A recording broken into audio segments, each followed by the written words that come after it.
Beberapa hari terakhir, isu kesenjangan sosial jadi pembicaraan menggelitik di berbagai kanal media sosial. Ironinya, ribuan konten lucu yang ngeliatin kesenjangan di tengah masyarakat itu malah menyingkap fakta pahit. Di balik konten-konten lucu yang tersebar, ada realita yang tergambar tentang betapa kesenjangan sosial bukan sekedar konten viral. Humor ringan seputar ketimpangan ekonomi misalnya, digambarkan oleh netizen plus 62 lewat satir suara kipas angin yang dikira hujan, suara token listrik yang dikira alarm, hingga atap bocor yang dikira suara air dari wastafel. Candaan-candaan ini bukan cuma lucu, tetapi refleksi perasaan masyarakat.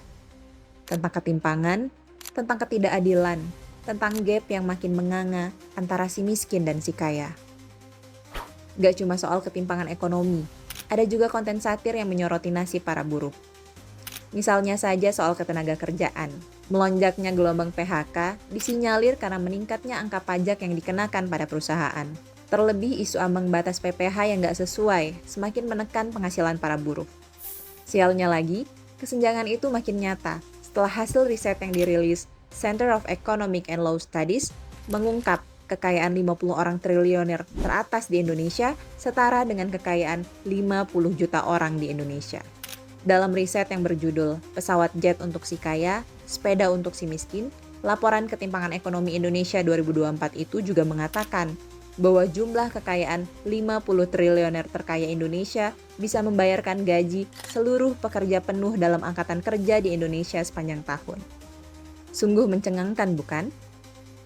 Tunggu, ada yang lebih fantastis. Ternyata pajak kekayaan 50 triliuner teratas itu hanya setara dengan 2,45% saja APBN Indonesia tahun 2024. Dan hanya sekitar 4,11% dari target penerimaan pajak tahun 2024.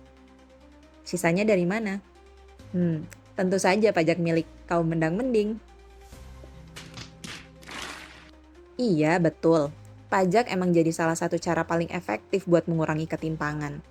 Tapi realitanya, pajak orang super kaya belum sebanding dan jauh dari kata seimbang. Tax ratio Indonesia masih di bawah 11%, jauh dari negara-negara maju.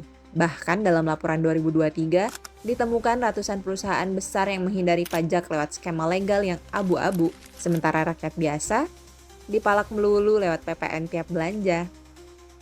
Sekali lagi, konten kesenjangan sosial yang viral di media sosial bukan sekedar lucu-lucuan. Ini bentuk cerminan meningkatnya keresahan generasi muda, terutama Gen Z, dengan kondisi sosial ekonomi di negara sendiri. Gen Z menyadari, kerja keras aja nggak cukup. Kalau nggak lahir dengan berbagai privilege, ya siap-siap aja kerja 3 shift demi hidup layak.